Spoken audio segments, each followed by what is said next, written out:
A4C all for Christ.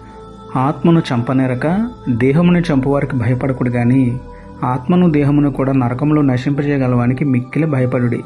ప్రార్థన. ప్రేమమయుడ కృపామయుడ మా ప్రియ పరలోకపు తండ్రి, మహిమగల మీ నామమునకు స్తోత్రములు దేవా. అయ్యా, ఎంతోమంది సువార్థికులు సేవకులపైన దాడులు జరుగుతున్నాయి. చంపడానికి కూడా వెనకాడని వారు ఉన్న ప్రస్తుత పరిస్థితుల్లో క్రైస్తవ సేవకులు ఏమాత్రం భయపడకుండా ధైర్యంగా సేవ చేసేందుకు మీరే తోడుగా ఉండి సహాయం చేయండి తండ్రి. మనుషులకు భయపడి సేవ మానేసిన వారు కొందరు ఉన్నారు తండ్రి. అయ్యా, కేవలం దేహమును చంపే ఉన్మాదులకు భయపడకుండా ఆత్మను దేహమును నశింపజేయగల మీకు బహుగా భయపడి అన్ని దేవతల పేరులకు జయకొట్టకుండా సేవను ఆపకుండా ధైర్యంగా ముందుకు సాగిపోయే ధన్యత ఇవ్వమని వేడుకుంటూ సర్వాధిపతియు సర్వశక్తిమంతుడైన మీకే స్తుతులు చెల్లించుకుంటూ నమ్ముట నీ వలననైతే నమ్మువానికి సమస్తమును సాధ్యమే అన్న విశ్వాసంతో యేసయ్య పరిశుద్ధ నామములో ప్రార్థించి పొందుకున్నాము పరమ తండ్రి. ఆమేన్.